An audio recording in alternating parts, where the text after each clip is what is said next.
Question है अक्टूबर नवंबर 2017 paper 1-2 question number है हमारे पास 7।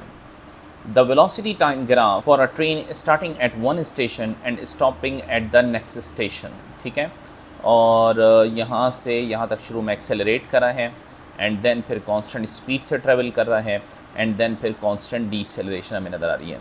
इसके अलावा हमें ग्रिड भी दी हुई हैं कि आपके पास यहाँ से जो आपके पास कांस्टेंट एक्सेलरेशन हो रही है तो उसमें जो टाइम लगा है वो 1 2 3 4 बॉक्सेस लग रहे हैं। ठीक है, उसके बाद जो कांस्टेंट स्पीड से ट्रेवल कर रहा है तो वो ये आपके पास है। फिर कांस्टेंट डीसेलरेशन के अंदर 1 2 और 3 बॉक्सेस हैं। सिमिलरली वाई एक्सिस पे वेलोसिटी है और ये भी आपके पास बॉक्सेस को रिप्रेजेंट कर रही है। ठीक है, नाउ आगे चलते हैं। Another train has double the acceleration but the same maximum speed. ये एक इम्पॉर्टेंट पॉइंट है।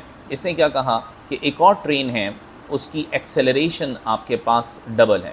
अगर एक्सेलरेशन बेटा डबल होगी तो इट मीन्स कि आपके पास जो ग्रेडियंट होगा वो ज़्यादा स्टीप होगा। वो मे बी आपके पास 3 बॉक्सेस में आए, मे बी आपके पास 2 बॉक्सेस में आए, लेकिन ये आपके पास जो ग्रेडियंट की लाइन है, ये आपके पास जो वेलोसिटी टाइम ग्राफ के अंदर जो ग्रेडियंट है वो आपके पास मोर स्टीप होगा, क्योंकि वेलोसिटी टाइम ग्राफ का जो ग्रेडियंट होता है वो एक्सेलरेशन के बराबर होता है। तो एक्सेलरेशन आपके पास डबल कर दी तो ये 4 से एग्जैक्टली 2 के ऊपर आ जाएगा। ठीक है, डबल का मतलब ये कि आपके पास ग्रेडियंट आपके पास स्टीप हो जाएगा और 4 बॉक्सेस के बजाय 2 बॉक्सेस में आएगा। Now but the same maximum speed कह रहा है कि ये आपके पास जो मैक्सिमम स्पीड है आपके पास जो यहाँ पर लेकर आया है ये आपके पास उतनी रहेगी जितनी पीछे थी।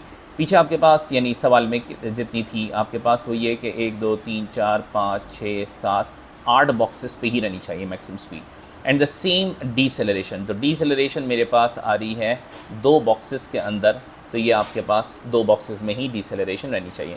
विच velocity time graph on the same scale shows the motion of this train between the same station. तो हमें ये देखना है कि आपके पास अगर मैं इन जो ग्रिड है इसके ऊपर बॉक्सेस हैं उनको कुछ वैल्यूज़ असाइन कर दूं तो मेरे लिए आसान हो जाएगा। एक तो ये कि वाई एक्सिस पे आपके पास ये 8 आ रहा है। ठीक है, ये आपके पास मैक्सिमम स्पीड 8 यूनिट्स आप कुछ भी कर सकते हैं। दूसरा अगर टाइम के ऊपर देखें तो 1 2 3 और ये आपके पास आ गया 4।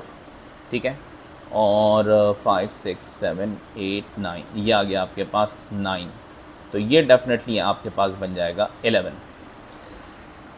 अब नीचे जो चॉइसेस हैं आपके पास एक्सेलरेशन अगर डबल की है तो यहाँ पे आप देखें कि ये 2 बॉक्सेस में आ रही है। पहले आपके पास कितनी थी? 4 बॉक्सेस में, अब 2 में आ रही है। तो यस ए सही है। बी में देखते हैं 2 बॉक्सेस में आ रही है, बी भी सही है। सी में भी 2 बॉक्सेस में और डी में भी 2 बॉक्सेस में, यानी कटा कुछ भी नहीं। अब मेरा बेटा आपके पास आपके पास ट्रेन्स हैं और आपके पास सिर्फ फ़र्क ये है कि पहली वाली ट्रेन की एक्सेलरेशन डबल है। अब हमारे पास एक ही ऑप्शन बचता है और वो ये है कि मैं area under the velocity time graph निकाल लूँ। ठीक है, जिस ट्रेन ने सेम डिस्टेंस ट्रेवल किया होगा, ठीक है, वो आपके पास जो है आपके पास सेम ग्राफ को शो कर रही होगी। ठीक है, सेम स्टेशंस को शो कर रही होगी। तो पहले आप एरिया अंडर द ग्राफ निकाल लेते हैं। तो एरिया आपके पास किसके बराबर है? एरिया बराबर है 1/2 हाफ। बेस जो है मेरे पास 4 है, हाइट कितनी है 8। ये किसका मैं एरिया निकाल रहा हूँ? ये मैं एरिया निकाल रहा हूँ पहले वाले राइट एंगल ट्राइंगल का। ठीक है, इसका एरिया निकाल लिया मैंने। ठीक है, अच्छा ये हो गया। उसके बाद फिर आपके पास कांस्टेंट स्पीड से ट्रैवल कर रहे हैं, तो कांस्टेंट स्पीड से ट्रैवल करने के लिए मैंने ये वाला जो मेरे पास है इसकी बात कर लेते हैं। ये आपके पास कितना आ रहा है? 9 - 4 दैट इज़ 5 × 8 और plus half base into height. तो बेस आपके पास 2 हो गया और हाइट आपके पास हो गई 8। इसको बेटा जब हम सॉल्व करेंगे तो हमारे पास आंसर आ जाएगा 64। अब हम देखते हैं कि 64 किसका आंसर आता है। इसको देखते हैं। ये आपके पास कितना हो गया? ये हो गया 2 3 4 5 6 7, ये हो गया 7 और ये हो गया 9। ठीक है, अच्छा वो एक्स एक्सेस पे 11 बॉक्सेस थे ये 9 बॉक्सेस में कवर हो रहा है, तो ए के पॉसिबिलिटी कम है। तो ए के ऊपर फॉर्मूला लगाने से पहले ज़रा रुक के देखते हैं।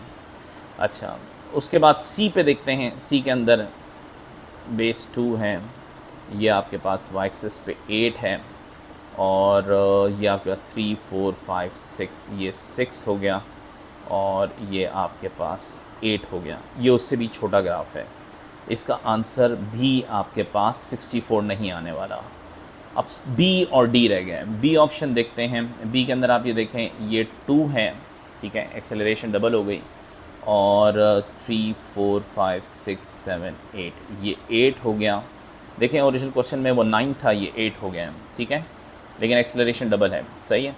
ये आपके पास वही 8 है, ठीक है, और आपके पास ये 10 पे कवर हो रहा है, एक कम है, वो 11 था, ये 10 है। ये शायद आपके पास आंसर बन जाए बी। इसका एरिया अंडर द ग्राफ निकाल के देखते हैं, ठीक है। अच्छा, पहले बी निकालते हैं, देन फिर हम डी भी देख लेते हैं। तो मेरा बेटा एरिया आपके पास क्या हो जाएगा, 1/2। बेस कितना है, मैं किसकी बात पहले कर रहा हूँ, मैं पहले इसको कवर कर रहा हूँ, ठीक है, इसको पहले हम कवर कर रहे हैं। तो हाफ बेस कितना हो गया 2, हाइट कितनी हो गई 8 प्लस। अब हम बात कर लेते हैं किसकी, रेक्टेंगल की। ये आपके पास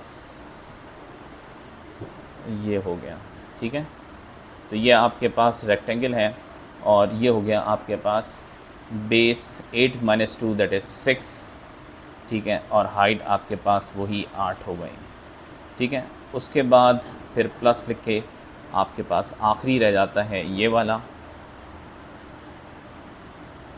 ठीक है, इसको कवर करते हैं। तो 1/2 बेस कितना है आपके पास 2, और हाइट कितनी है आपके पास 8। तो इसका आंसर आप निकालते हैं, तो इसका आंसर आ रहा है 64।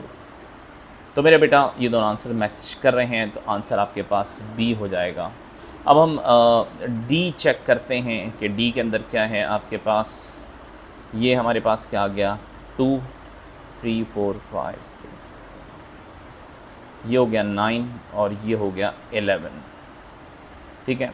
अब फॉर्मूला अप्लाई करते हैं। हाफ बेस कितना है 2, हाइट कितनी है आपके पास वही 8 है, ठीक है, प्लस रेक्टेंगल आपके पास कितना हो गया 9 - 2 7, और हाइट कितनी है 8 प्लस हाफ 9 और 2 11, ठीक है, और आपके पास हाइट हो गई 8, ठीक है बेटा। तो ये आपके पास इसका आंसर आ रहा है 72। तो आंसर मस्ट बी बी।